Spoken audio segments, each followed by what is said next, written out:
Okay, folks, good afternoon. Got everything all squared away. Got an extra session here of painting, basing, so to speak. And that's what I would like to do today is go ahead and do the basing on some of the light horse figures that we were able to do this morning.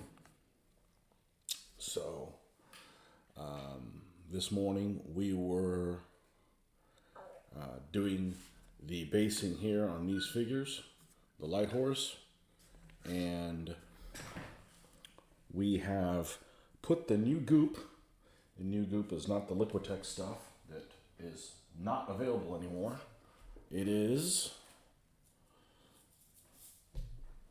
the Vallejo Ruff Gray Pumice, and that's what this is.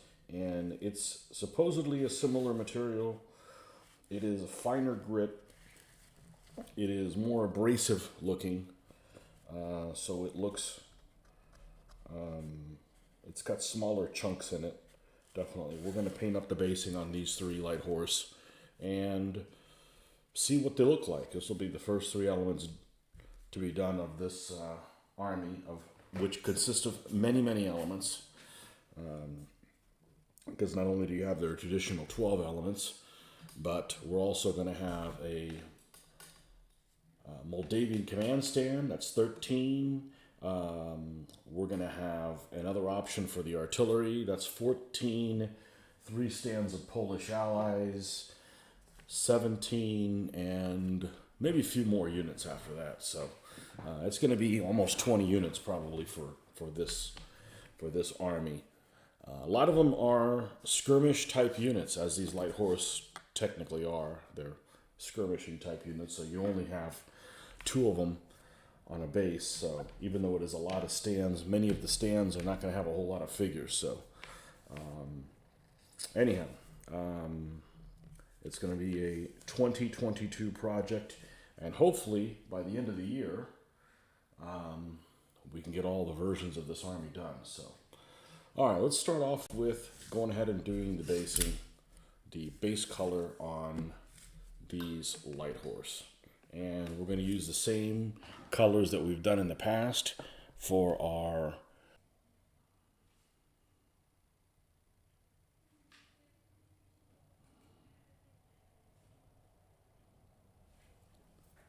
looks like it corrected itself. I'm telling you, man, these free internet programs are garbage. You know, they disconnect all the time. And okay, so that's your first color there. Then we have U.S. Field Drab, and Iraqi Sand is the last one. It's a very similar color to Buff. Might not even be able to tell them apart from each other, but yeah. And this is the 3 color scheme that we're going to be using. And I don't really want to dry brush on here, so we're going to take another piece of this cardboard, rip it off, and that's what we're going to paint on top of it. Okay? I know some of you have painting areas that are very distracting. I distract easy, so I don't like a painting area that has all kinds of splotches and paint and stuff here. I would not get anything done. I would be constantly distracted by those things. Okay, so here's the 3 colors that we're going to do. Let's go ahead and start off with chocolate brown. And I don't think I need to use a wet palette for this, but I may, just so the paint doesn't dry out on me. And I won't need this for the first color. But we're just going to paint everything. I'm not going to really dilute it.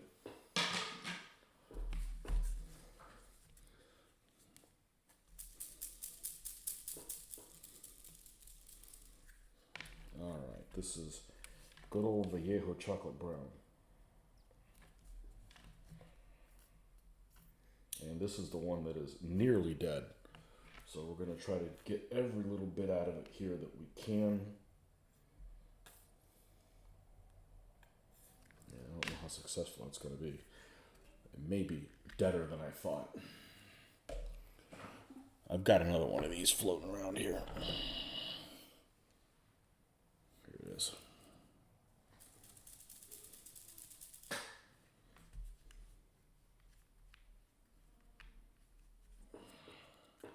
Did I make a mistake here? Let's do this.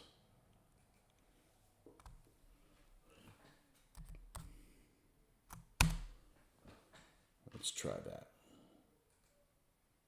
Okay.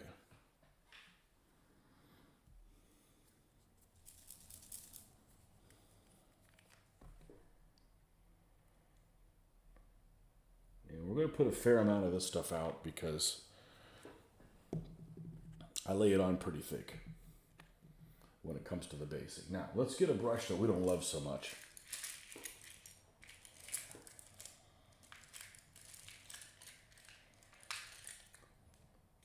Actually, it has a pretty good point on it.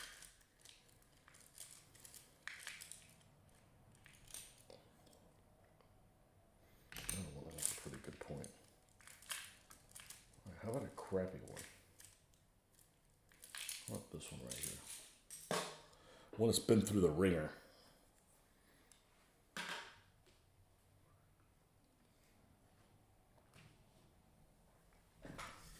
All right.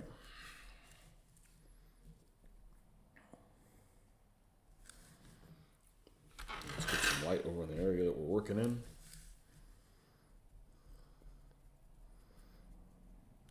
And put it all down.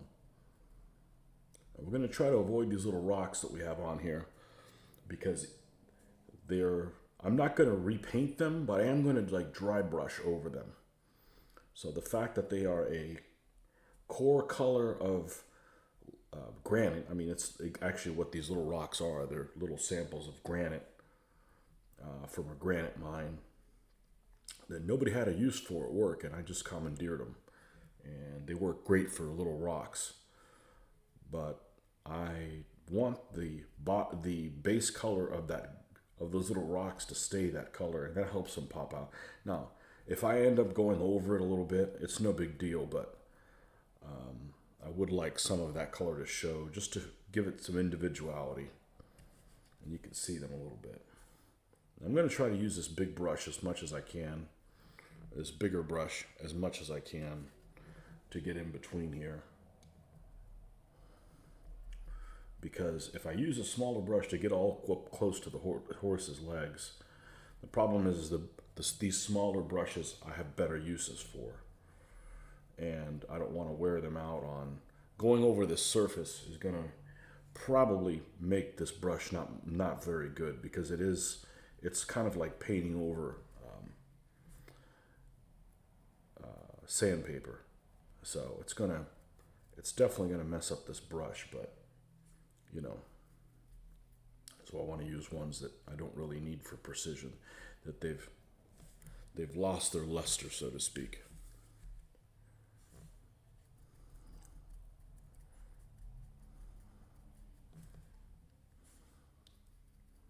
So I had an opportunity. This stuff didn't dry. I don't know if it dried any quicker than the Liquitex. And that's fine. It didn't need to dry in an hour. And I also am going to paint the base color also on the side. Now, when I first was doing this basing, I would leave the sides of the stands in this chocolate brown, as I liked it at the time. And then I saw probably somebody online that had the side of the stands in black, and I like that quite a bit, because they are gaming pieces. I'm not trying to build necessarily a diorama where it needs to look like the figures are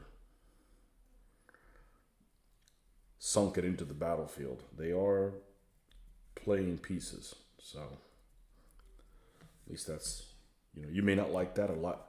I know a lot of people like the thin stands because they don't like the stand to be so visible. I happen to like these thicker stands that give you a chance to actually grab the figures by the edge of the stand and not the figure. Now, not saying me really doing that, because I don't really want to touch the edge of the stand because it's got wet paint, danger of wet paint. And I don't want to transfer that wet paint onto something else that paint doesn't need to be on. So, let me make sure I got the right chat on here. Live chat's on there. Let's top chat. No, nothing. Okay. Just making sure if any of you guys make comments that I can respond to them. All right. So again, this is a process I don't particularly care for. I think it's kind of mindless. I think just about anybody can do it. Don't really need my special set of skills for it.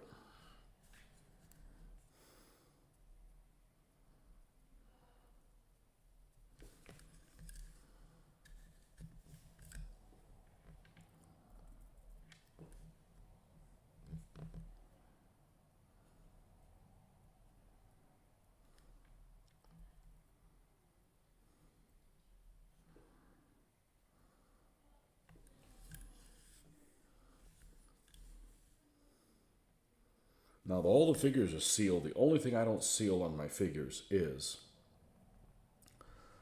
this basing material. I've done all the spraying I plan on doing on them. So this basing, the basing stuff here is just not going to be sealed. I really haven't had much of a problem with that. You know, they're in, for the most part in an area where you can't, it's very hard to touch the base of this. So it's not going to be handled for the most part.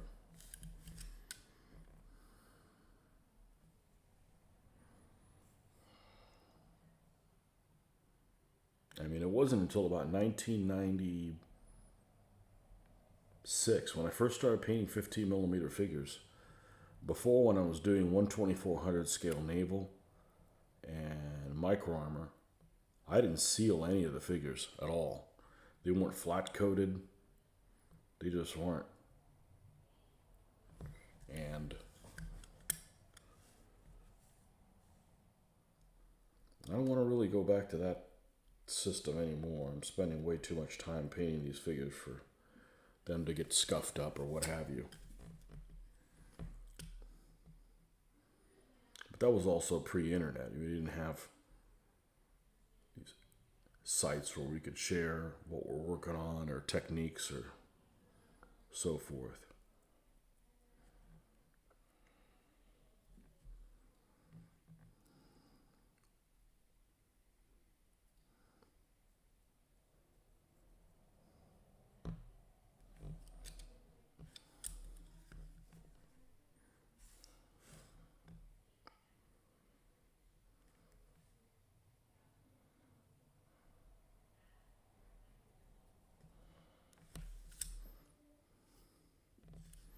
Okay, and then there's a little bit back here in between the horse's legs.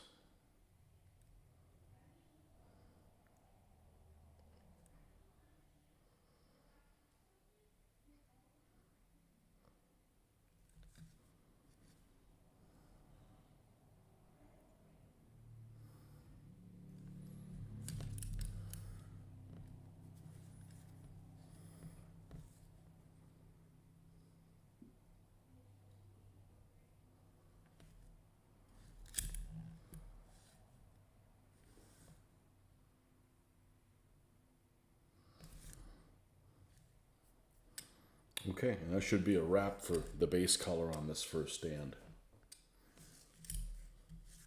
We'll move on to the next one. No comments yet. Well, hopefully it's working.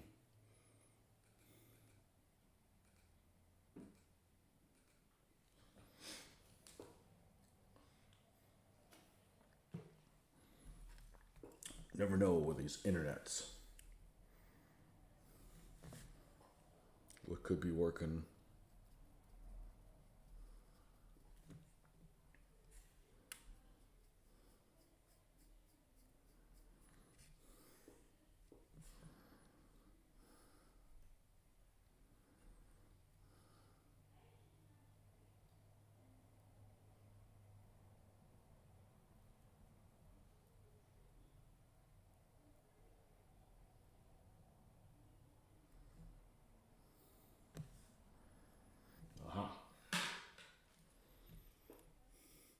Mr. Curry, yo, looks like Fall is on in November. Good. That means maybe Historicon will stay on in July.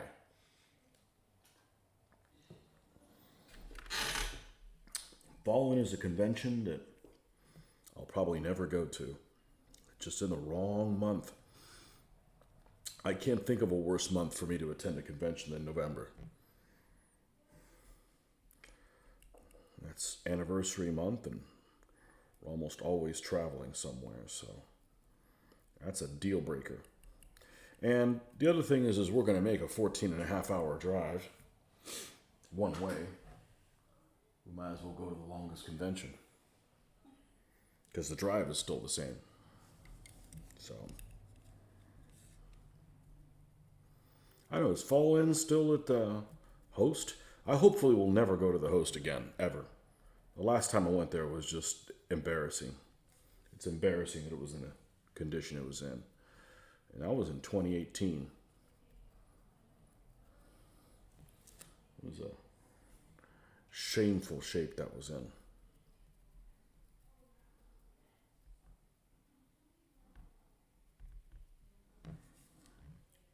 But the convention center in downtown Lancaster, that's a nice place. So we're planning on going there in July of, I almost said next year, July of this year. Hopefully it'll still be a go, and hopefully there won't be any restrictions. If not, we'll pass on it. No big deal.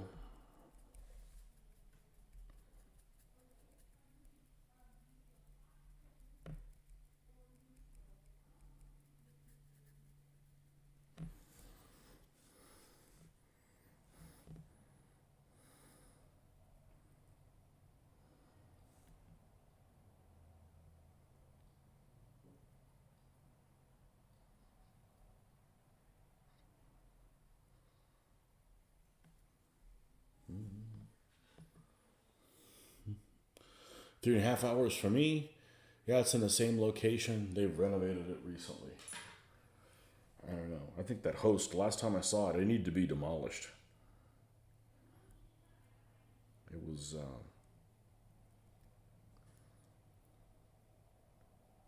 really bad. And really inconvenient to try to head over to the vendor hall. It's a trek to go out there. I don't mind the walk. It's not like the walk is too far. The walk is too far to go there for, if you got 15 minutes to go there, check something out and come back. You basically have to travel. But yeah, November would be a deal breaker. I can't go to conventions in November. Which is one of the reasons I didn't go to Historicon last year. One of the two reasons.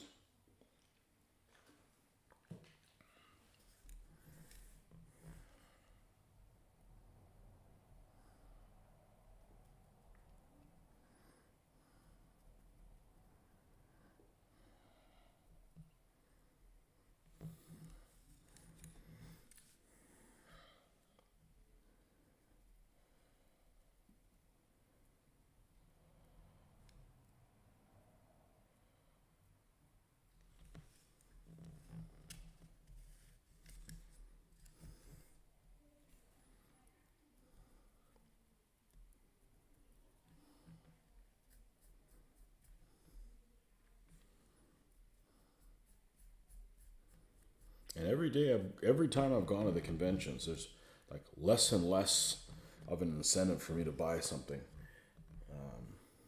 I just don't need anything, fortunately.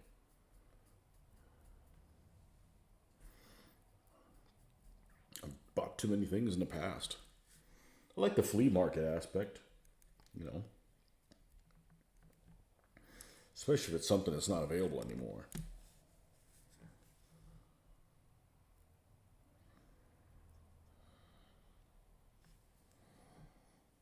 But new stuff, I'm not particularly motivated to buy things at shows that I can pretty much get at any time. But even if I bought them, I still wouldn't be working on them for a little bit. I'm going to go to switch to a smaller brush here and get in between the horse's legs here a little bit better. I thinned it out a little bit to get some more maneuverability here.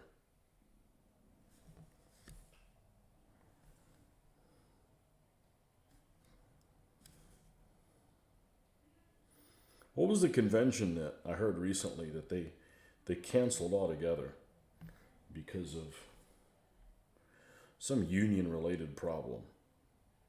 It was like in New Jersey or something like that. Was that Cold Wars this year that they canceled? And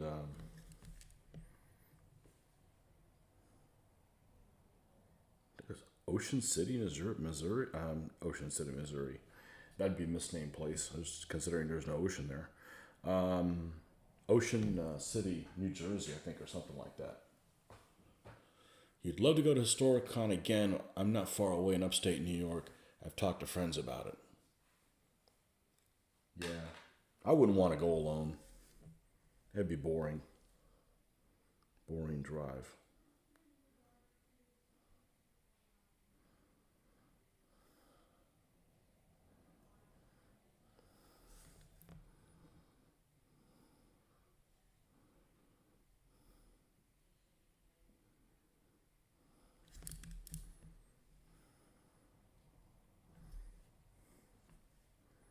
This is the most tedious process of the whole basing thing.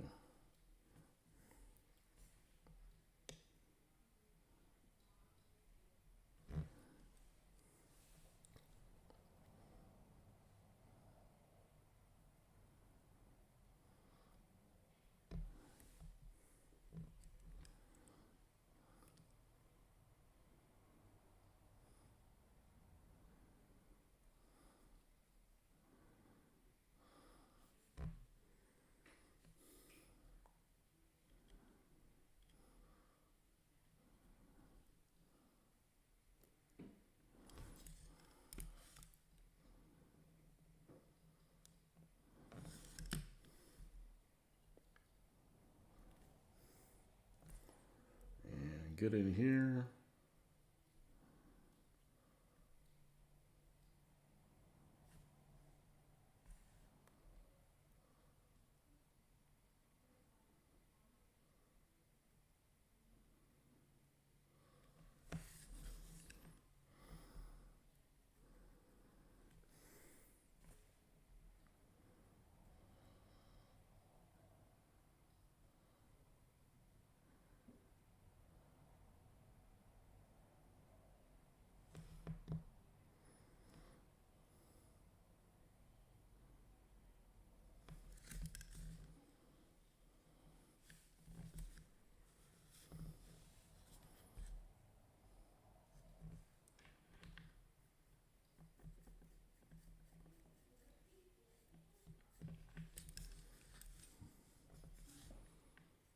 And this front side here.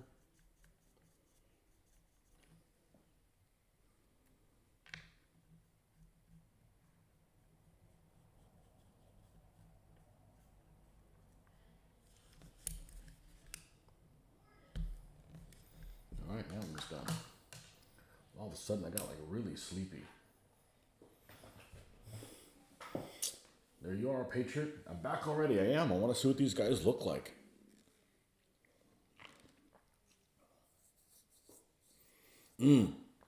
Ocean City, Maryland, not New Jersey. Okay. Canceled for conflicts.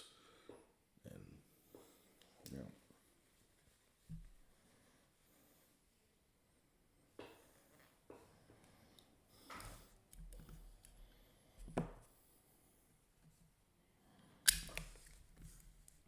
Last one of the three.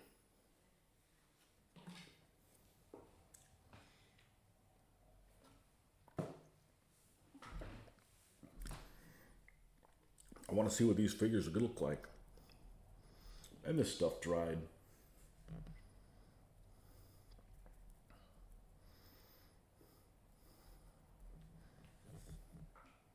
Well, on the surface, the the gritty stuff doesn't look that much different than the original one I was using. That's a good thing. We're going to use the same ground colors that we did.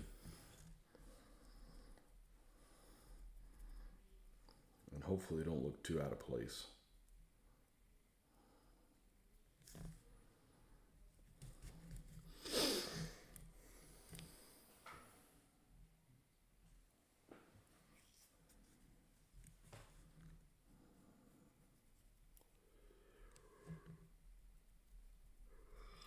Whew.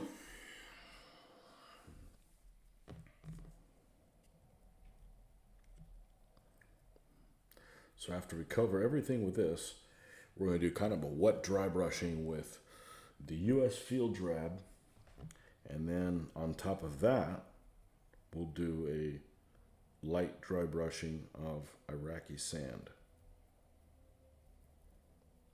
Just add a 3-color depth to the basing.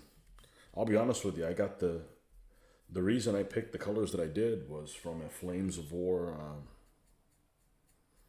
article or picture or whatever. I don't play Flames of War, but they've got a lot of good, interesting research stuff, and occasionally you find something that you like.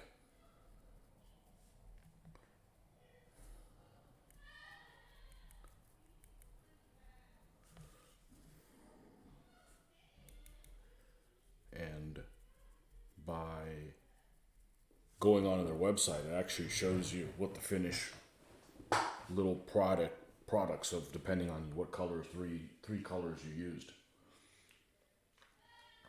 So you can see after they're all laid out what it's going to look like, and you can see if that's for you and not have to paint the third color before you realize that, oh, it's too dark, or it's too not what you were looking for. So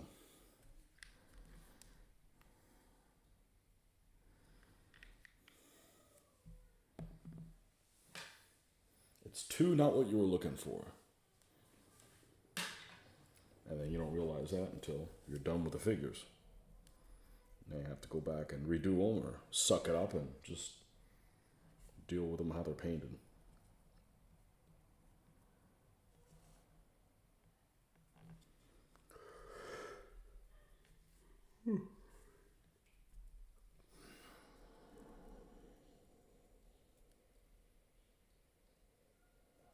What time is it? I'm gonna have to make some coffee or something. Let me go see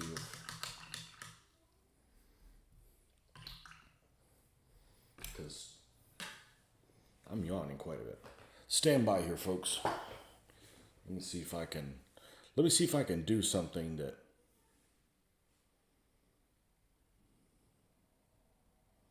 I'm not sure that I can do that. Let's see.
Okay, well, that actually worked.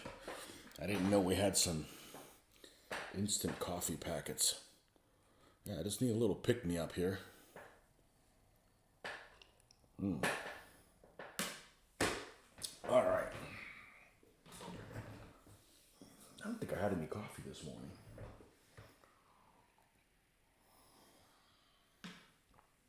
All right, as we were. Now, this is always the part. You make sure the volume's on. I get carried away here. Yeah, this is always the part here that takes the longest. Kevin, there you go. Back again.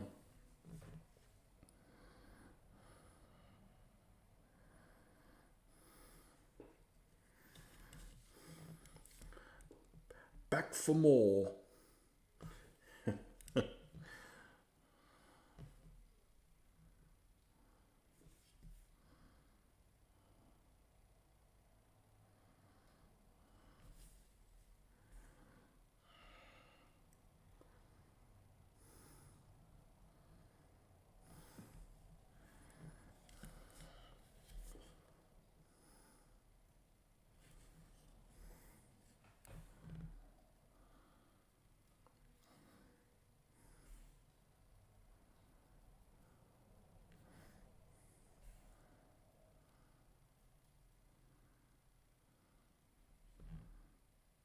Okay, so there's lots left of this army to do.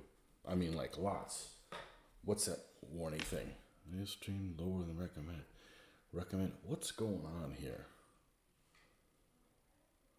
And then excellent connection. Oh.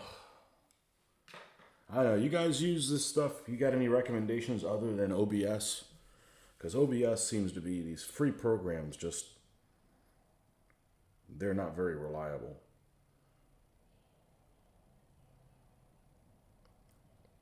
It should be just damn near plug and play.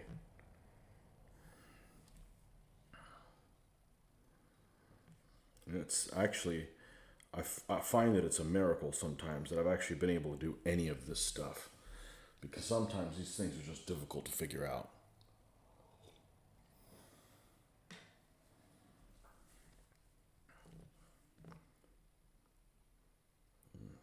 Like I've said before, the painting part is relaxing. Everything goes according to plan, or it's easy to fix. Happy with the results. The electronic stuff is what drives me up the freaking wall. I am not the personality type to be working in IT and stuff like that.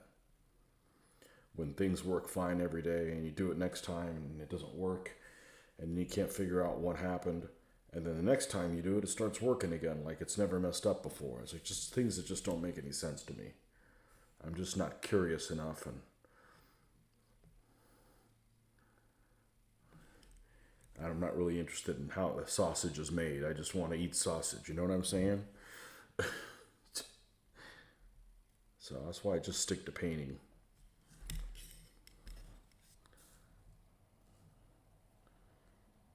I'm not going to wake up one day and not be able to paint. I hope not.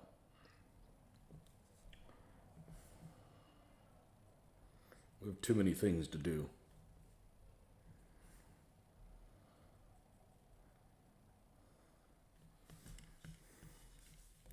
So I think we've narrowed down what it is that we're going to do tomorrow in our video, our gameplay video. We'll see. I don't want to announce it because it'll just change and be annoying. It'll be annoying to have to update people, but it should be fun. And hey, the weather will be good. Had great weather all day long. And it's been gray for days. And if you can see, it'll take a little while to, I don't know where this is lined up. We've got clear blue skies. Thank goodness.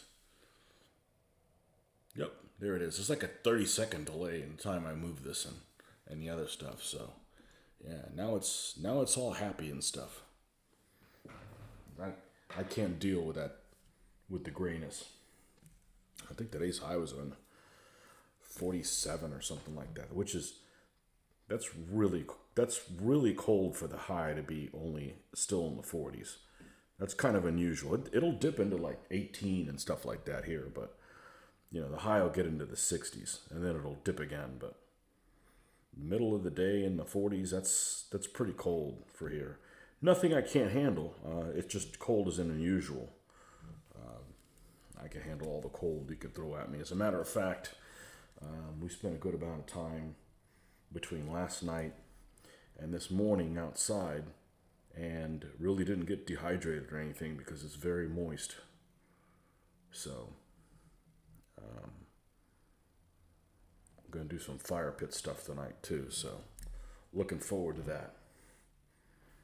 Have some whiskey by the fire pit.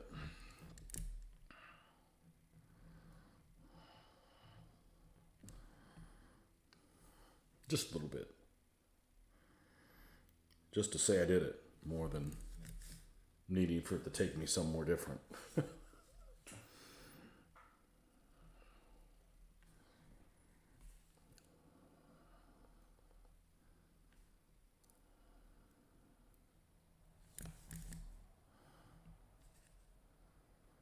All right, now you need to paint the edge of this. We'll go back to this larger brush. And then the first couple stands should be dry enough to go ahead and start wet dry brushing the other colors that we have on there.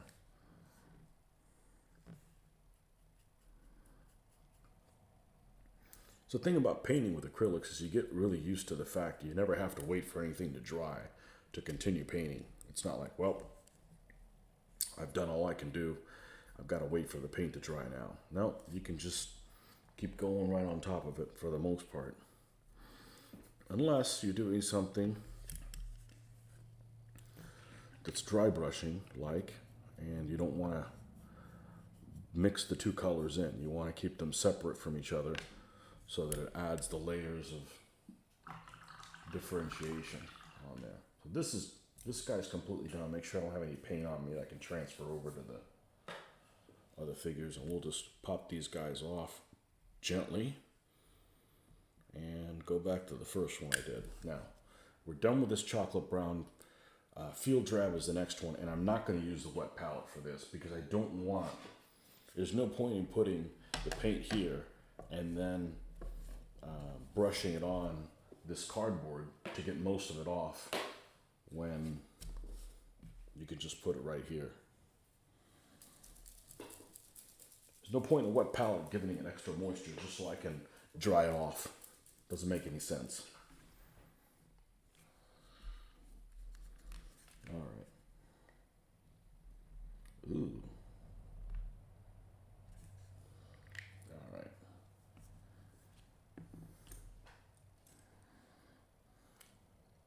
That's too good a brush. We need a crappier one. One that's seen better days.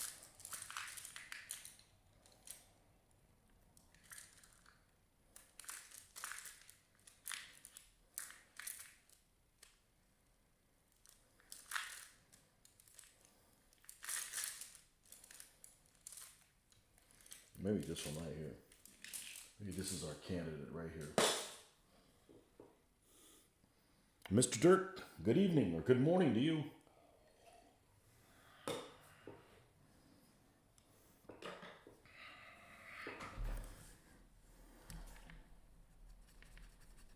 All right, let's get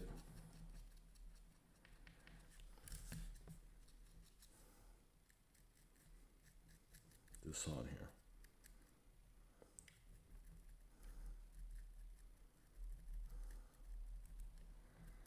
And I do want to go over these rocks a little bit because I do want that dust and stuff to tie it all together. I still want the rocks to have that bottom color of the granite that it naturally has.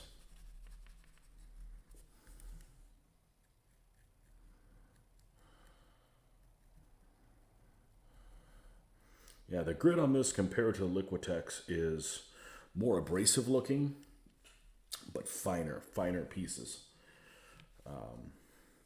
smaller little like rocks, but more abrasive.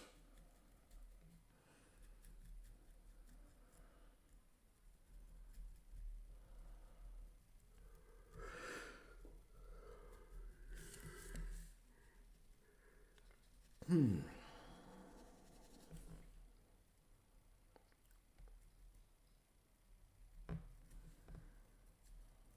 over these rocks as well.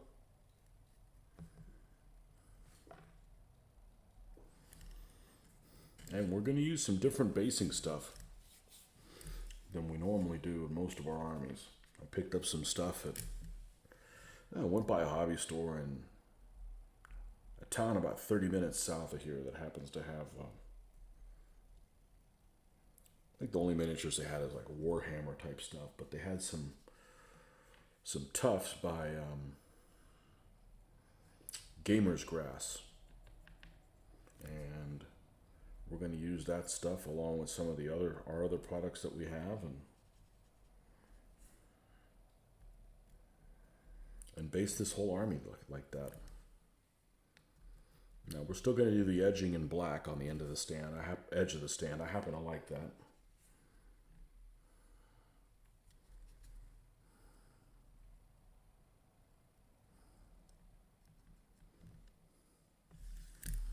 Okay, that one's done. Move on to this one.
Yeah, see, I'm brushing this on this cardboard to dry off the paint that I'm applying.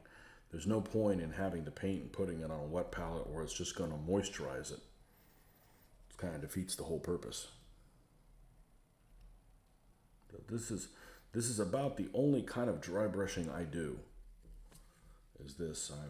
I used to love dry brushing. It's kind of fallen out of favor with me. I prefer using methods that are a little easier to control to my liking.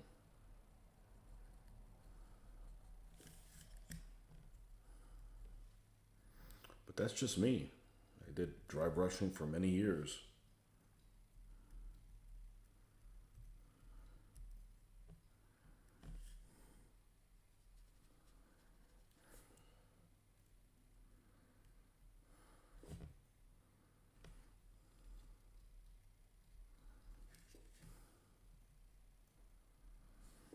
Okay.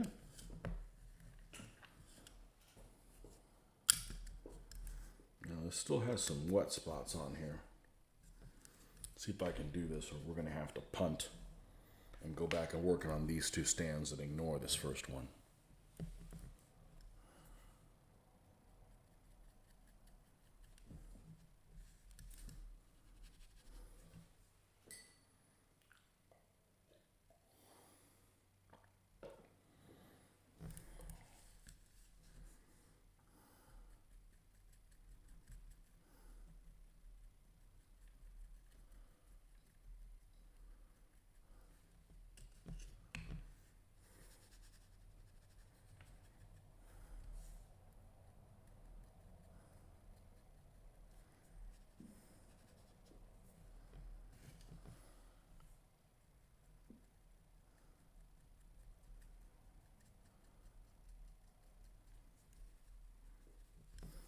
This is U.S. Field Rev from Vallejo on top of Vallejo Chocolate Brown. And the third dry brush is going to be Vallejo Iraqi Sand. This is the standard 3-color scheme that I use for most of my temperate armies. So, not that. We've moved past chocolate brown.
Okay. Now for my last trick, we're going to do the same thing with Iraqi sand. Let's rinse this out.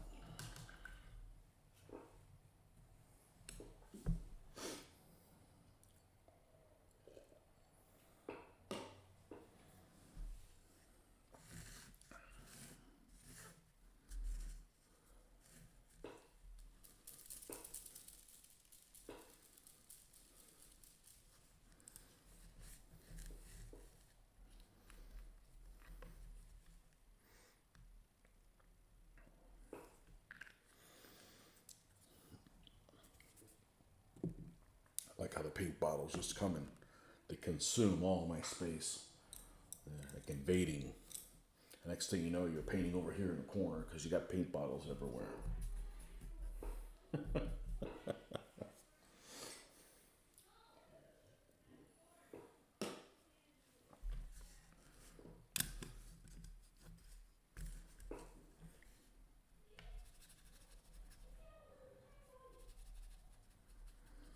All right.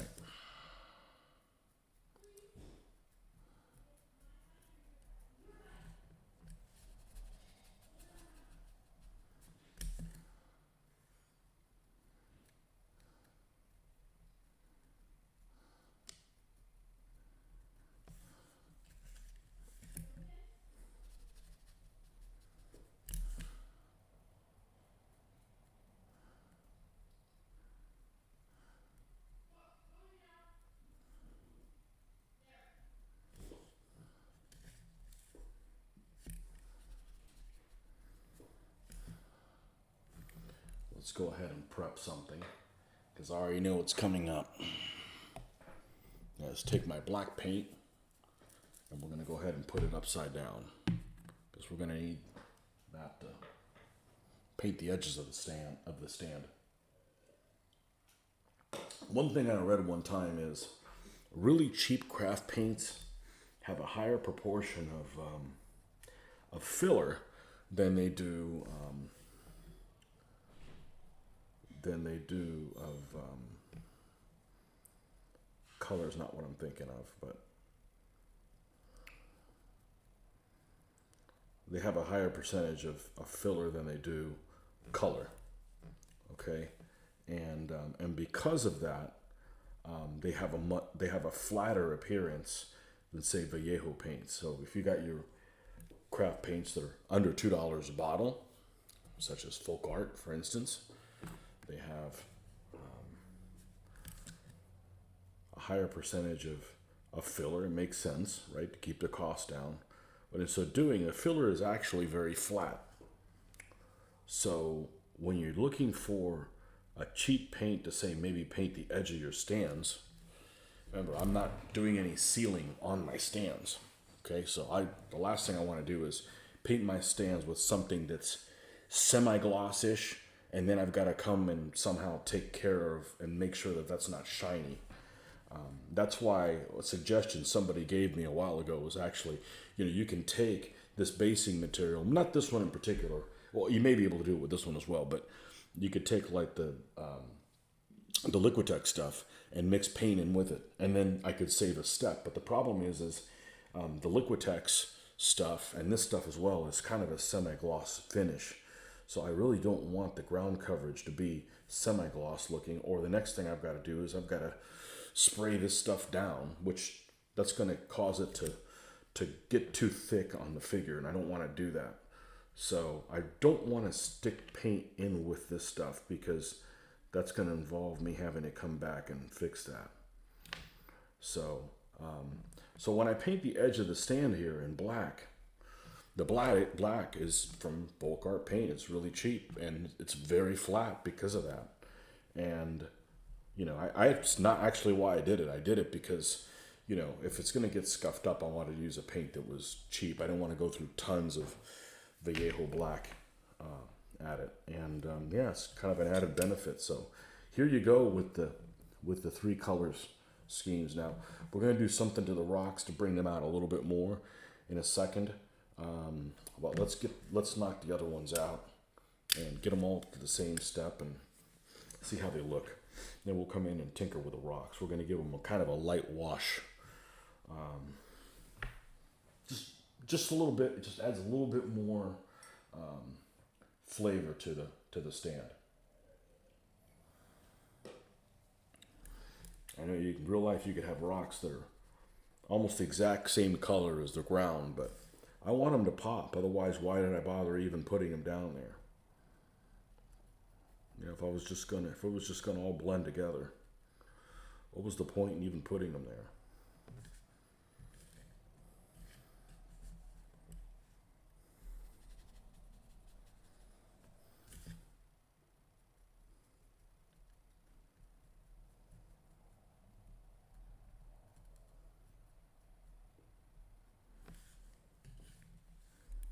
What was even the point?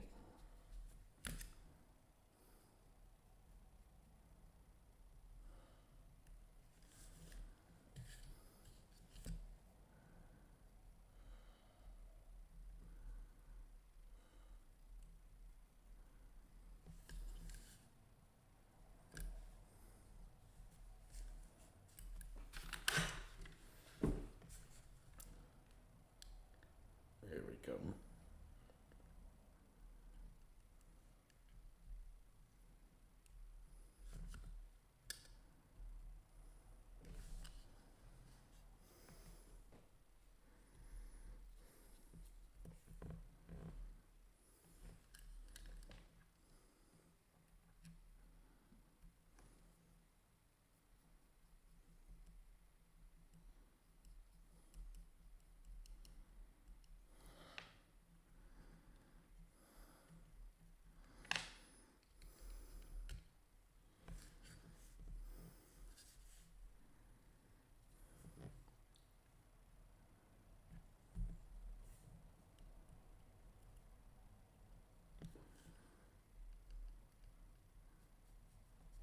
All right, we're going to leave this one be.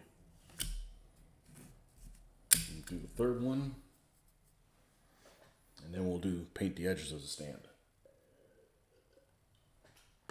And that's when this little device really comes in handy when you're painting the edges of the stand. Just to avoid making a mess and transferring the paint maybe onto something else that you've already finished and you like how it looks and now you got to fix it.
All right. Let's go ahead and do the edge in black, and we'll come in and do the little rocks. Now, the other thing that you guys might find surprising, maybe you guys already know this. So when you buy these multi-packs of brushes, you always get these square-bladed ones. Think, okay, they'd be really good for dry brushing. They're actually not.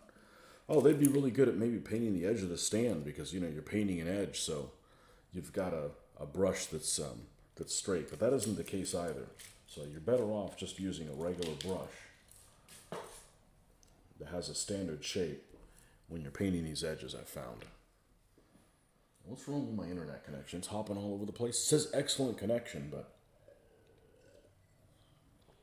getting all jumpy. All right. Well, now I got a yellow warning. What the hell's going on here? Viewers were experiencing buffering. Why? I haven't done anything different.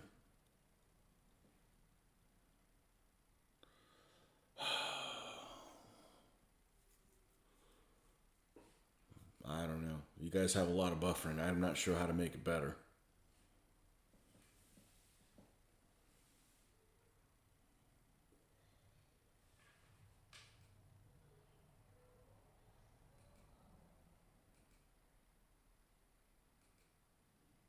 Okay. Let's get some of this black out. And hopefully by holding it upside down, I can get some of it out because it's been difficult to get out lately.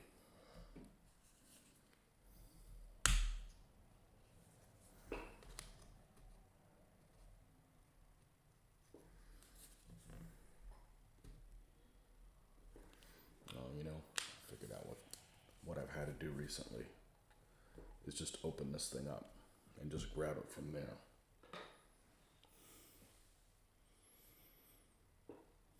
Ah, yes. It's the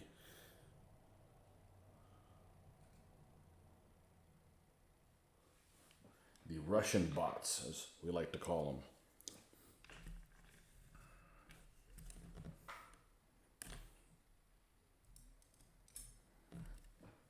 All right, let's get in here and get some of this goodness.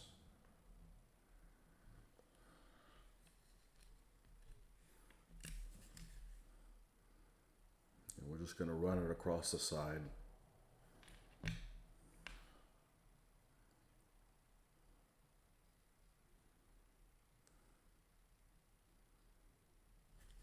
Okay, and then we're going to rotate it, and I'm always going to move it so that this edge that I want to paint is off of the actual, in this case it's a scraper. It could be anything that's metal so that the magnet will stick to it.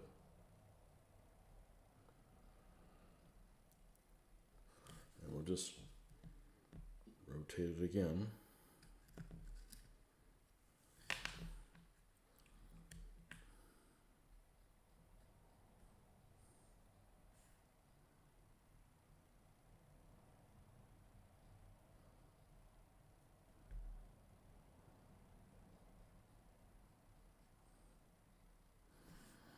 And then the last rotation.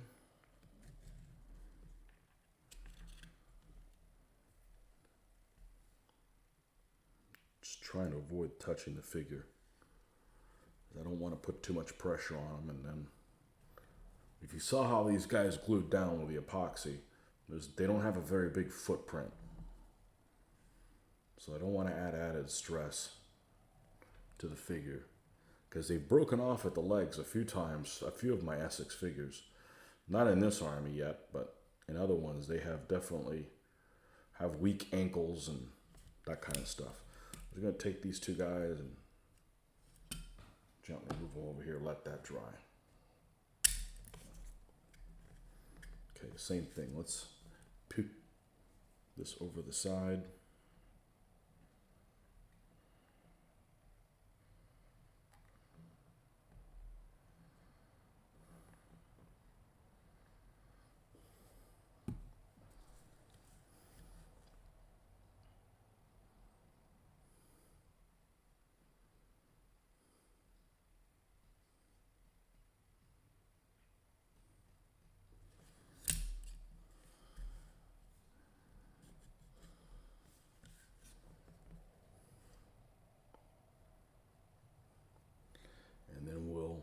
highlight those little rocks, which shouldn't take very long.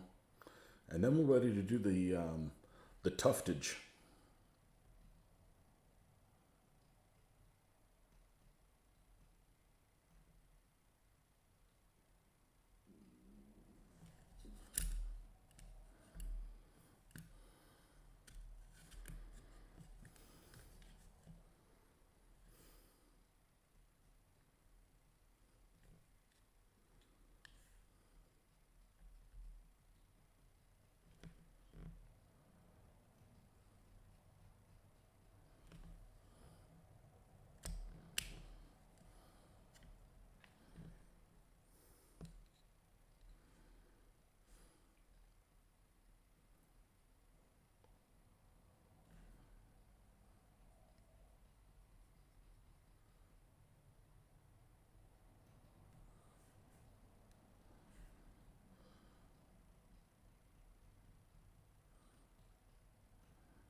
Okay, and they're done. Third stand.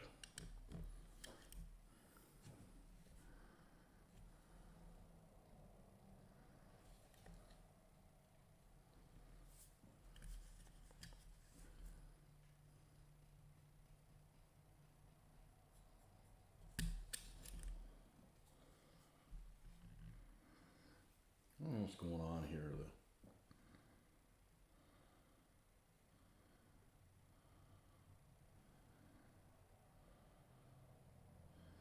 There we go.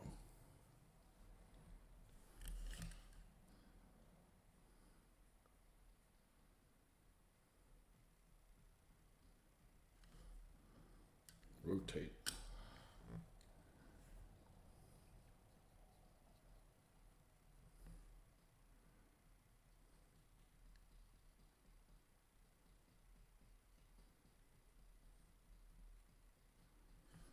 Rotate.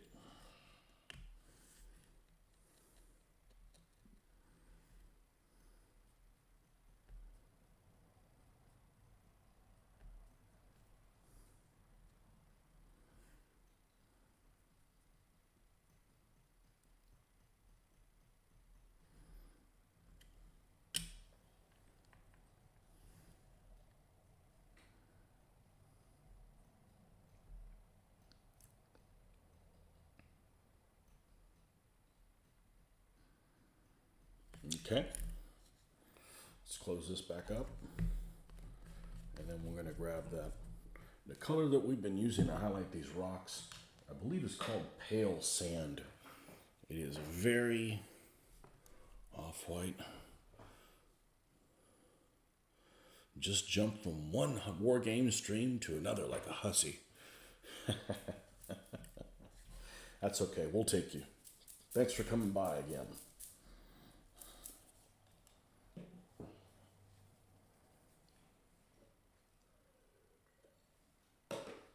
Land of Oz. Yeah, pale sand. So we're going to put some of this down here. We don't need very much of this at all. And now we are going to use our magic drippings, as I like to call them. Yep, there's some right there. And we can use a standard brush for this, because we don't want to go every which way. In the intervening hours, I've cleaned up, put a sketch down on like 4 monsters. Pale sand is awesome, especially as a highlight mixer. Huh. Yeah. You put a sketch down on like 4 monsters. I don't know what you mean there. Are you an artist? Like a drawing artist? That'd be pretty cool if you are. I have not drawn in a long time. Now I would paint a lot better than I would draw, because I practice this all the time. So we're just going to put a thin coat over these rocks just to make them. I got to be careful I don't take that black paint I just put down. I'm trying to rush the process a little bit more than I normally do. Just a little, just to wash over those particular rocks, not anywhere else.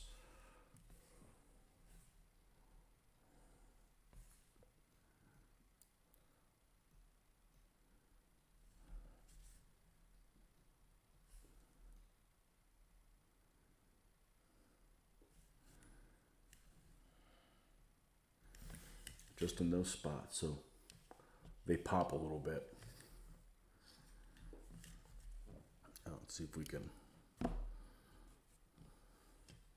Which one of these you think is drier? Maybe this one.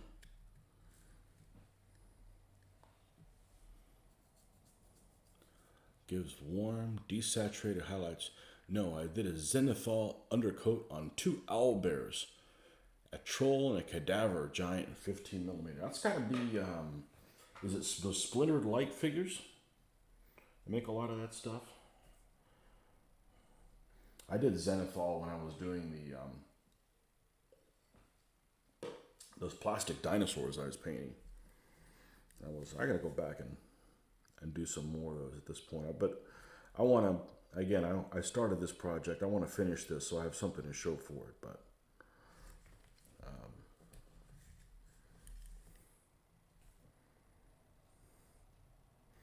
I don't know how I feel about buying those plastic dinosaurs that they're made in China at this point. It was before the pandemic when I was working on that stuff. So I think, yeah, I'm pretty sure that's where it was. So I don't want to give them any of my money if I can get away with it.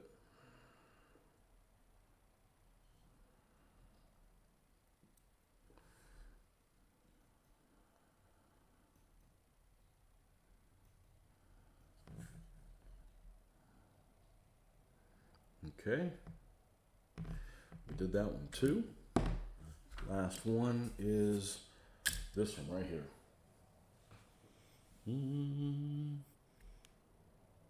Watching but not hearing.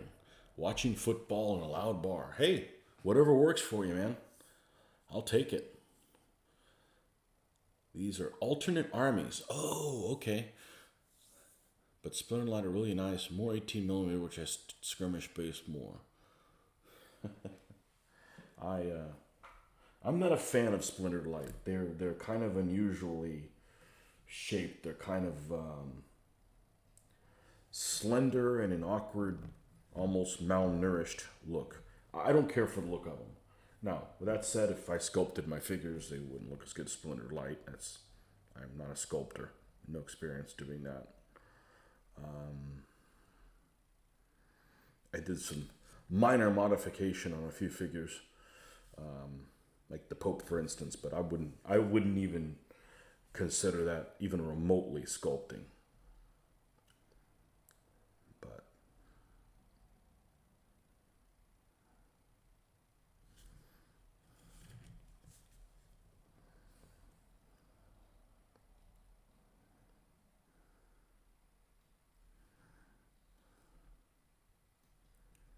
But they have big fans.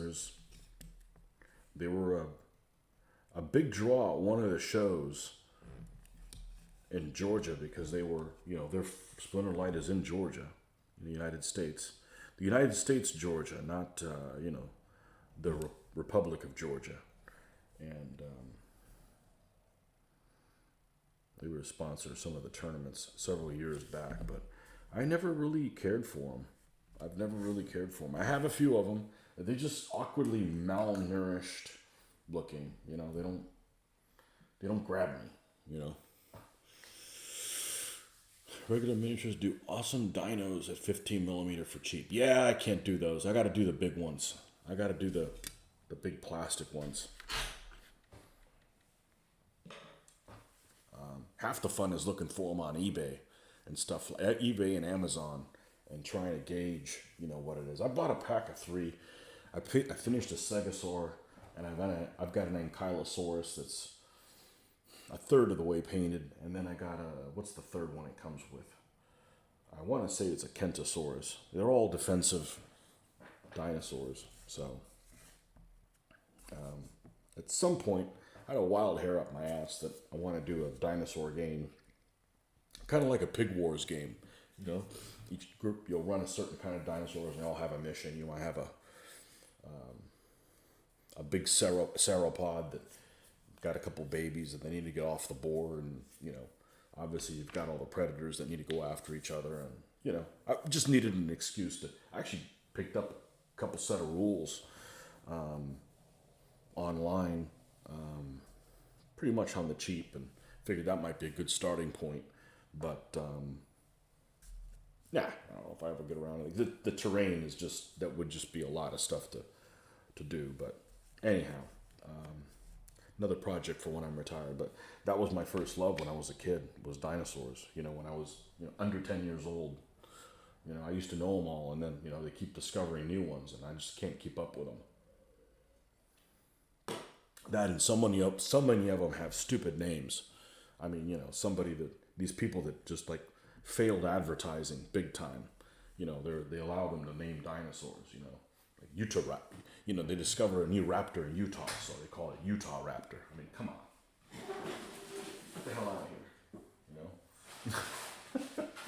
here. What kind of nonsense is that? All right, so let's look at some of the basing options we have here for the basing on these figures. So standard, I would do is standard colors I would do, and I may come across the alternative ones before I do, and of course I would. We've got them right here, but we have the Gamers Graphs Tufts in autumn. Picked these up at Historicon maybe 4 years ago. We've had a lot of fun with them. This is a little bit left of the lowland shrubs from Army Painter. And I've got lots of them. These are the standard colors I've used for a temperate army. Okay, which this would be considered a temperate army as far as I'm concerned. And this is the Swamp Tuft. These are the colors that I've used for them in the past. Now, Australian Greg sent me many different colors, including we got some light green, actually all kinds of ones. But these particular armies, this particular army is going to be kind of desolate, kind of looking. Green. These are a little on the bright side. For this, the wild grass, which we use the wild grass and using the Amorites and dry grass as well. So we're going to hold on to the dry grass. Okay. These other colors we're not going to use right now. What we picked up, we have other lowland shrubs. How do I have this many lowland shrubs? Somebody must have given me something. There's no way that I bought this much lowland shrubs. I mean, I don't never buy this stuff. Here's another one. That's strange. That's very, very strange. What's down here? Yeah, the swamp grass that's left. All right, so we're not going to need the swamp tuft just yet, because we want to use up this one before we use the other one. Let's get one of the lowland shrubs here. These are the standard ones that I use. What I'd like to do is, and I think 3 is about right, 3 different products. Any more than that, and it just starts getting too crazy.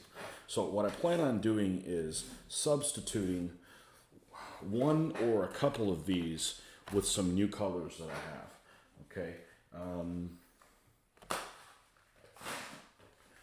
The new ones that I got were these two.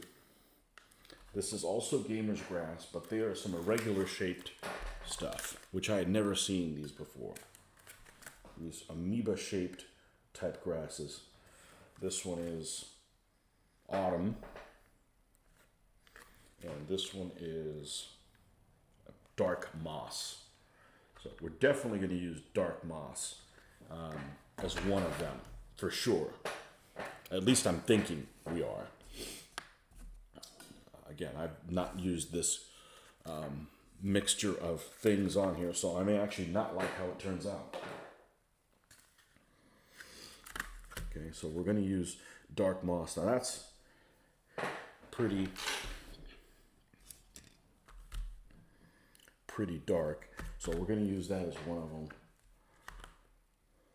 I think I'm going to save. This is really similar to, this was really similar to the Gamer's Grass Autumn.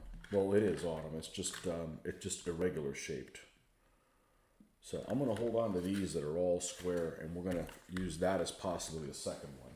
All right, let's take a look at this dry grass. This is starting to look pretty much like something you would see in the steppe, which Mongols are definitely going to be something that's on the horizon at some point. I know you Mongol fans. These three colors would be perfect for Mongols. So I think what I'm going to do is let's add. So I don't want it that dissimilar from the other irregular armies I have. I think we're going to use Swamp Tuft. We're going to use those three, and let's just see how that looks going forward. So this is already a color that I use. You know what? I am going to use the smaller Swamp Tufts, because in the Swamp Tuft bag there are, I don't know how the hell I've got 2 lowland shrubs. That's going to drive me bananas. I don't like overbuying shit. Okay, here's the Swamp Tufts, which is the same one. I'm going to ditch this container.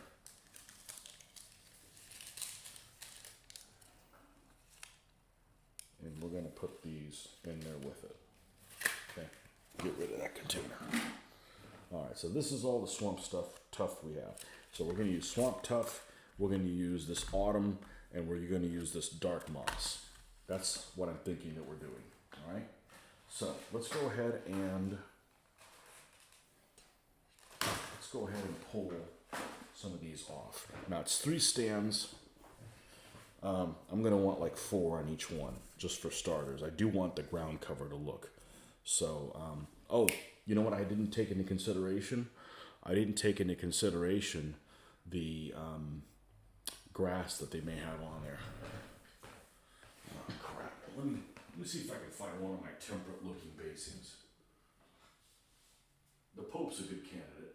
Let's pull out the Papal Army, or one of the stands for the Papal Army.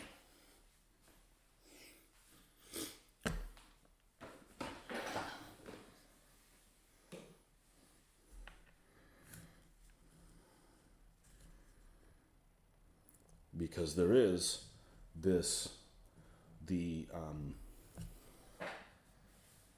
and I had forgotten about it, because when I did the Amorites did not have any of this stuff on it, because they're a little bit more arid. And this is the static grass. So we need the static grass first also. Okay, so we're going to have static grass. We're going to have static grass, dark moss, autumn, and swamp tufts. And maybe not even use the autumn one. Maybe just kind of have because I think these guys are hilly or something like that. Definitely the dark moss. I can see some of this stuff with the forest of the impaled guys. I think it would work really well. It looks kind of sinister, you know. So, okay, let's take a look. Let's take a look at one small step here. Let's get our friend this, and let's get a couple of, what do you got, 3 stands? Let's pull 3 of these. And I had one that was floating around here. There we go. We'll grab those 3. All right, and let's look at this moss here. And they make this stuff in really crazy and non-useful colors. Stuff's made in Portugal. I don't know that I want to use these really big pieces. Look at this. It's even a semicircle. How cute. And you can cut these in half. So, and I plan on doing that, making more little.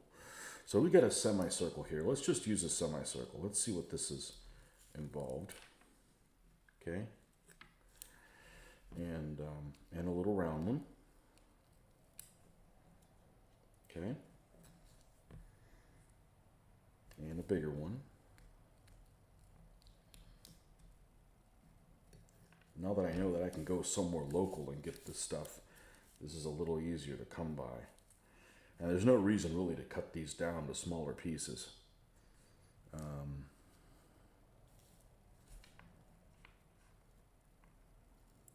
grab one of these jelly bean shaped ones.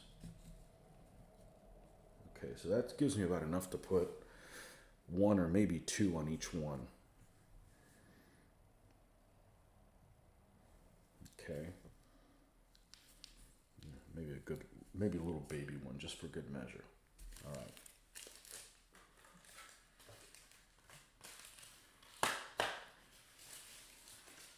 And what was the last one that we were doing? Those two. And, oh, the bottom.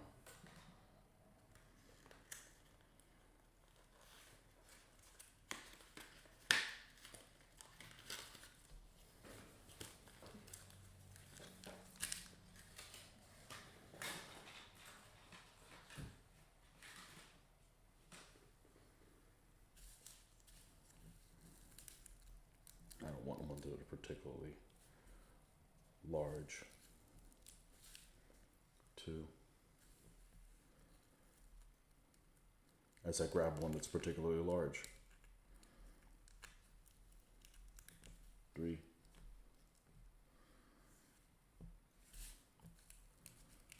And four. Okay, so those are the ones that we're going to use for the time being. We'll put that stuff away later. Let's get our Elmer's glue out.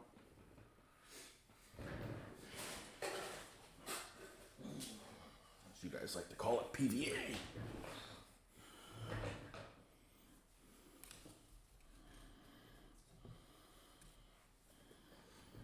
All right. Tough-tastic. There you are, John Carter. I gotta remember that. Stellar Conquest. You come over as soon as often as you normally do. I'll remember that this John Carter. Stellar Conquest. Let's get some of this stuff right here. All right, and we need to do. Well, the good thing is the sides of this are already dry. It really threw me off not doing an army that had the static grass, because now I've forgotten that that's even a step. So we're gonna grab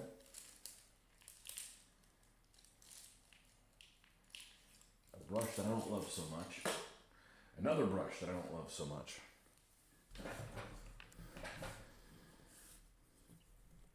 And we're gonna put this grass, this is gonna be the sprinkle grass.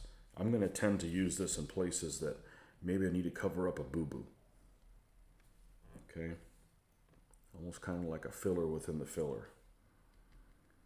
Not necessarily, but in some places, and then we'll put the tufts in other places around it. So any place, like say for instance, you cover over the bases of these figures, but it recedes as it dries. So you end up having these areas that don't look as good as you want them to, or they didn't look that way when it dried. So you can use this static grass to kind of cover up, because you can't really use this stuff to cover up. You want something that kind of goes in the places that doesn't work so well.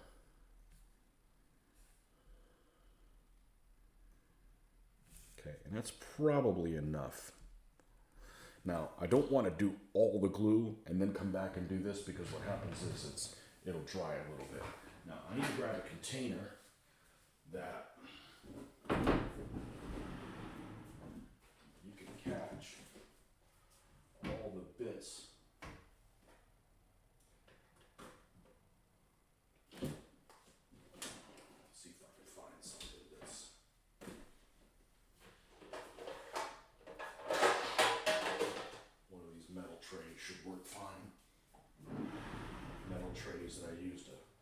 the troops around with.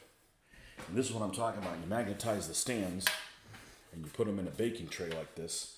This has a lot of, we'll call them ions or whatever, holding it in place. So much so that you put a stand like this and you can go sideways. It can even go upside down and it doesn't fall down. Okay, it's very, very sturdy.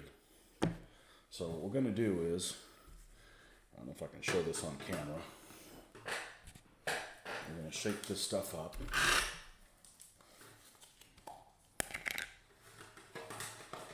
And then we're going to go ahead and, I know I can't show this on camera.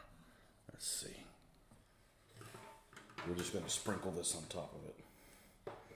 And we're going to be kind of liberal in doing so.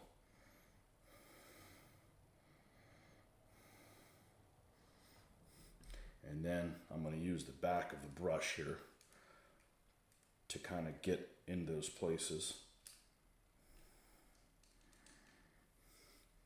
And then I'm just going to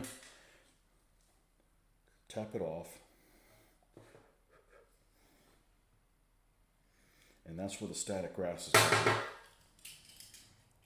Okay.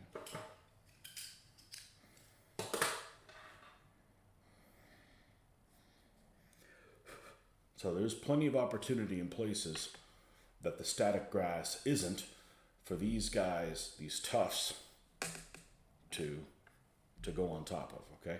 So that's one of the static grass done. And we'll scoop that static stuff and reuse it as best we can. It's just stupid to be wasteful.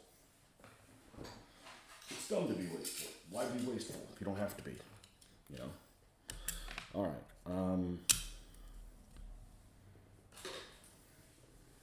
Next one. Let's see what we can find that we're not happy with. So around the horse's legs is usually a place, and I don't just put it there. I put it in other places as well, but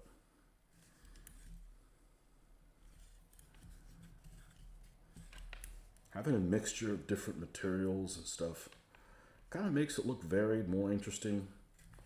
I've seen other people do it. I mean, my original basing from in the 90s, when I was doing 20mm figures, was boring as shit. I mean, my figure painting still was to the same level that I'm doing now. But look kind of the basing that I was doing in the 1990s. We were just using like woodland scenics, painting the base, and then just shaking it off. I mean, I didn't even make an attempt to cover the base of the thing. You know, the painting of the figure is just as detailed as the stuff that I do now, but the basing's not up to par. And I didn't improve my basing until I saw what other people were doing on the internet and stuff like that. That's all pre-internet. The internet helps us all hopefully be better, improve, be better painters. So I'm going to do the same thing with this.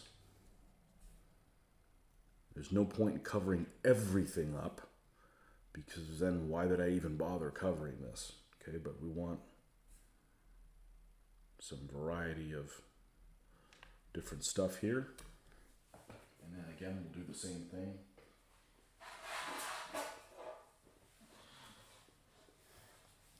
Take this, shake this stuff on here.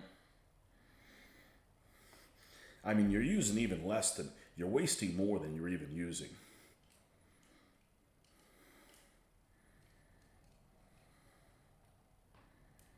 It's just one of those things. I didn't use static grass anything until I started doing DBA armies. Before that, it was just those woodland scenic sprinkles that I don't think they're worth a damn anymore. Okay. It's the second one. As a matter of fact, the first couple DBA armies I didn't know about tufts. So this is all I was doing without the rocks, and they look pretty good compared to what I was doing before.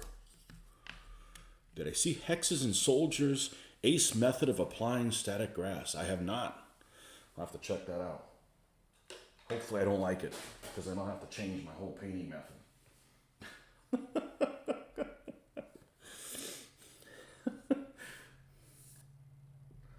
How dare you make me unhappy with how I do things? I know, we're always constantly improving, right? Hexes and soldiers. No, I never even heard of hexes and soldiers. I'll have to check them out. I'll have to. I could subscribe to another channel. I unsubscribed to a couple of channels. One of them in particular was a channel that I thought was really interesting, and then he ended up being a clickbait guy. You know, I'm going to quit this, I'm going to quit YouTube, and I'm going to do this other thing. And you cry wolf enough times, I'll just assume you got eaten by the wolf, you know.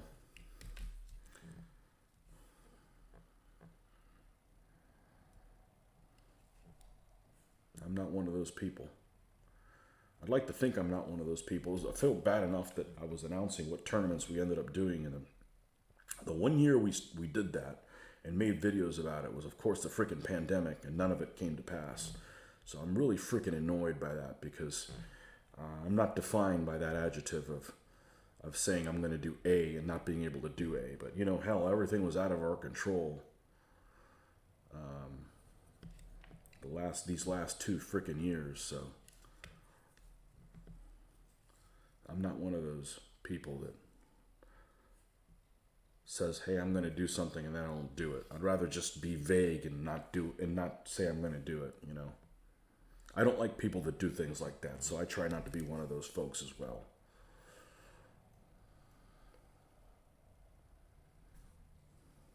And I don't think there's any of these that I put grass here front and center. So this guy will be the guy that I put grass front and center. And I've got some stuff underneath here that I'm not too happy with. All right, so we should be good with that. Come over here. Shake and bake.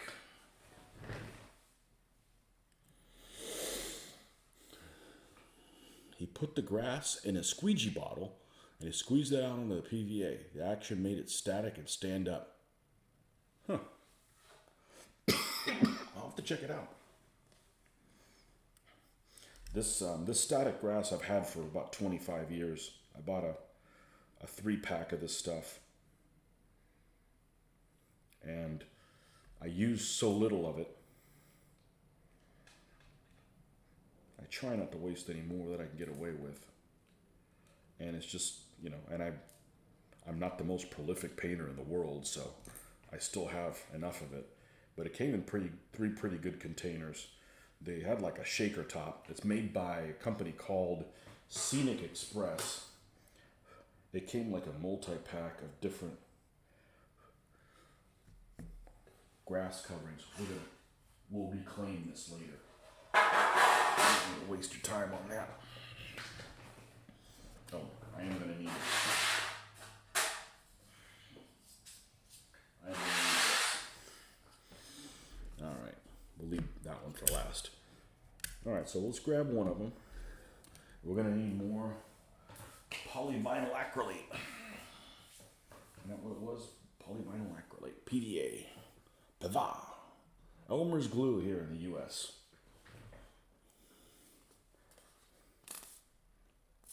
Ah, yes, the snot smell, the snot sound. All right.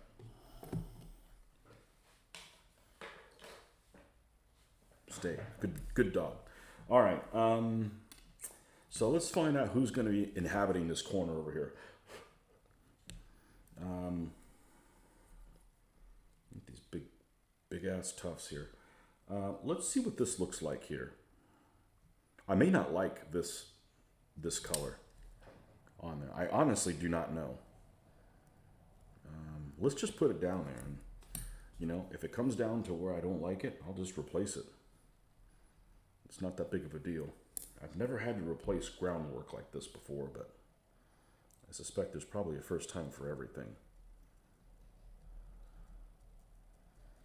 Okay. I'm going to put one of those there.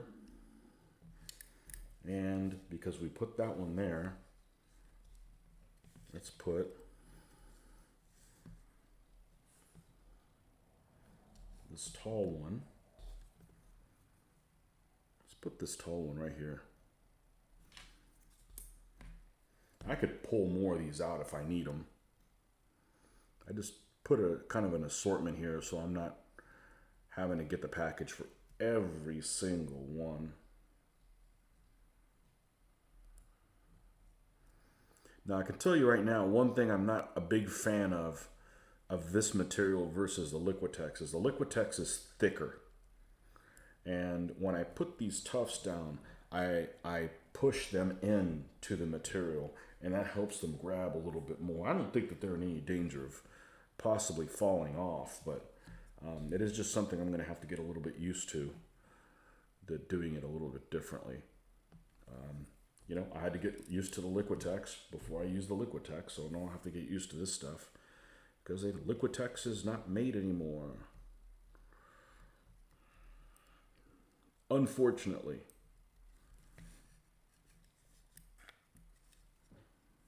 Okay, and we're going to do this little tuft here. I'm going to put it there.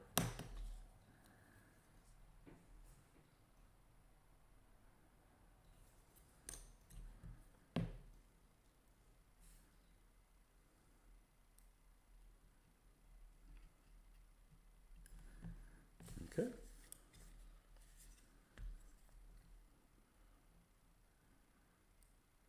It'll glue in there eventually. So let's see what this looks like. See if I like how that looks.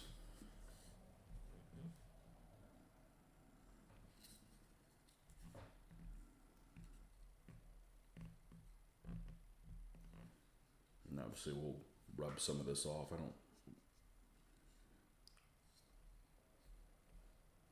I think that looks okay. Actually looks, the difference here with this moss looks better on the camera than it does in real life. It's more, it pops out a little bit more. Pretty happy with that. Like I said, if I'm not completely happy with it, I can come back and tinker with it. All right, one of these big tall tufts. We'll put the other one in the middle and the back. So let's not do the same thing with that one. I got a nice big spot over here. Let's put it up here in the front right.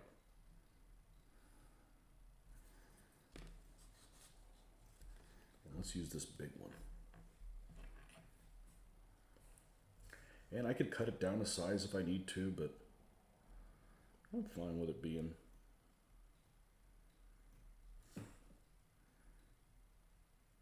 pretty dominant. There. All right. The one we just did only had one of these dry tufts, so we're going to put two of these dry tufts on this one just to kind of keep it mixed up. Okay, so it doesn't inadvertently look weird. And we're going to save the big one for the other one.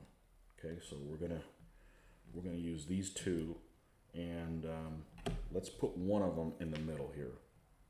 Let's put this big one in the middle. All right, so we're gonna just come in here, put it down, and hopefully it stays. And sometimes you need the help of something else to hold it in place while you lift up.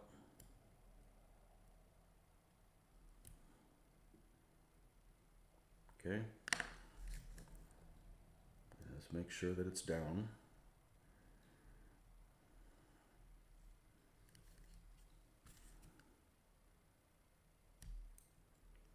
I got a couple of painters that do things in 15 millimeter that I would be really happy if my stuff looked like that. I mean, it's similar, but a couple of guys in particular that I really like the work that they do. But they don't do painting videos. So you don't see the mistakes and stuff that they do, which I'm not afraid to show you guys. It's too difficult to try to pretend that, you know, I don't make any mistakes, which, you know, we all make them. The question is do they upset you? Do you want to stop from making them? So,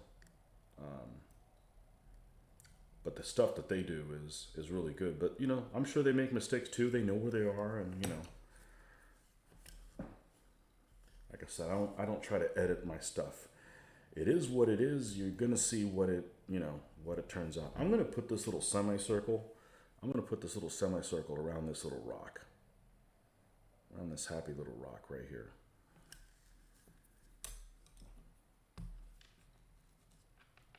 It's almost like a little caterpillar.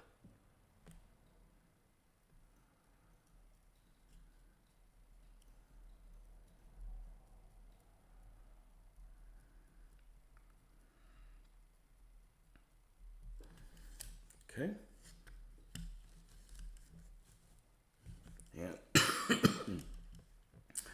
And that leaves this for the last stand. I'm going to stop right there. I'm going to stop on this stand.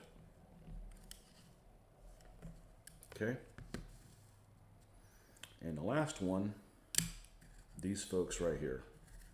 Now, I have a nice big area here for this dried grass one to go, so we're going to go ahead and put them there.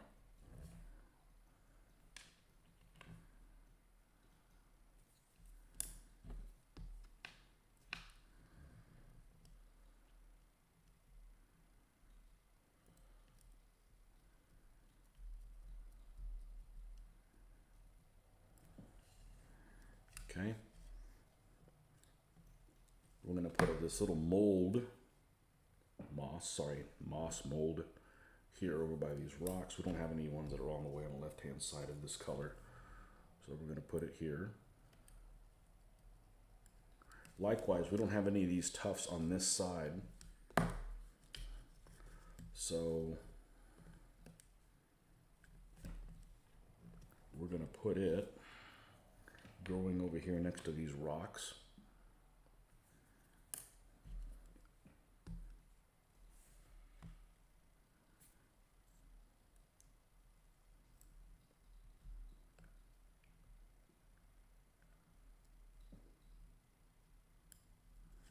It's leaning out that way, so let's put it this way so it leans into the stand a little bit more.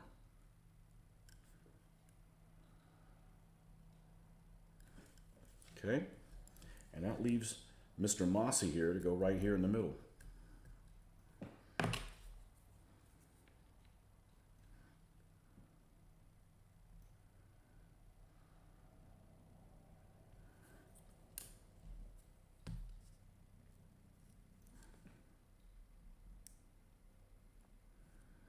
And let's adjust it so that happy little rock's still showing.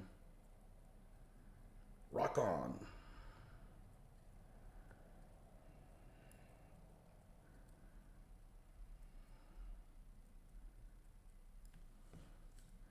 And I think this is what we're looking at. Now, let's put these guys on some kind of a stand where you have a better look at really what they look like. Let's get all this crap out of the way.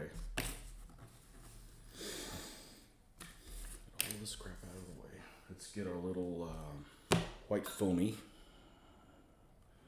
Do I use flower tufts ever? I don't. I haven't yet, let's put it that way.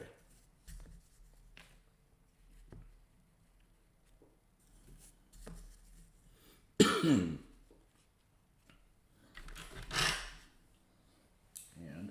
now let me take a look at them, because I've done it, but I really haven't taken a look at them. I know it sounds maybe incredulous, but it does happen.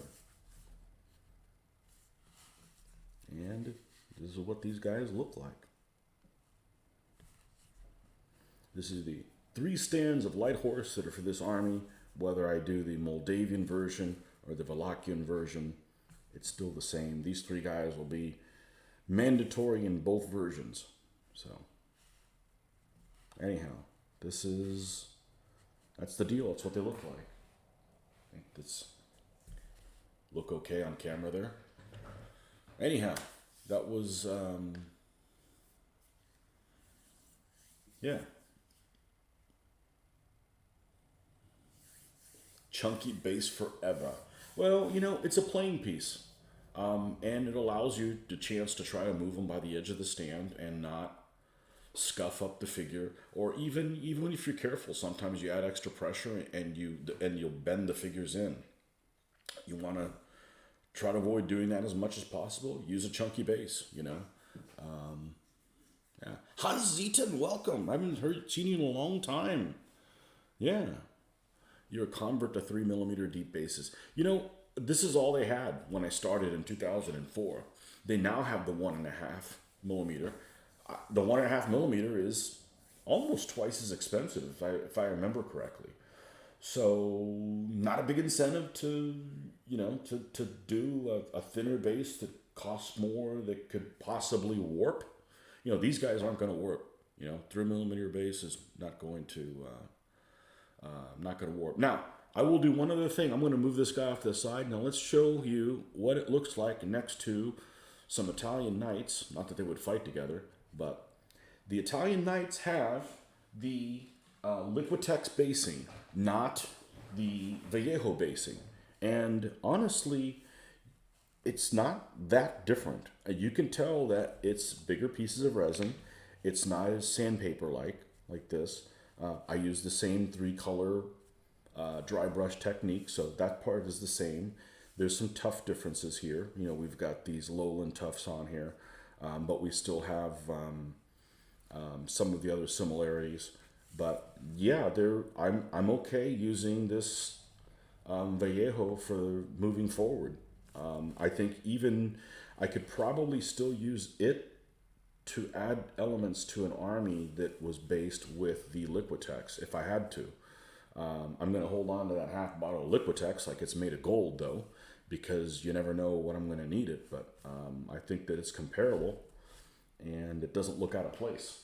And that was one of my fears, was that was going to be, the case. So we'll determine how this little mold looks. I keep calling it mold, the moss. But yeah, I think I'm pretty happy with how that looks. And let's take these guys out of the way. Those guys are so 2021, But this is going to be my 2022 project. It's going to probably take all the way into November for sure to get these guys done, because there's a whole lot of stands to do. So we will see. Okay, well, until next time, thanks for stopping by, keeping me company, and we'll move forward and complete the rest of the army. Like I said, I was working on this morning. The 2 stands of fast bow is up what's next, and the Solor there, we get an artillery piece to do. We've got impaled folks to put in the army, all kinds of fun, creative stuff that these guys should have. So until next time, thanks for stopping by, and we will catch you guys next time. See ya.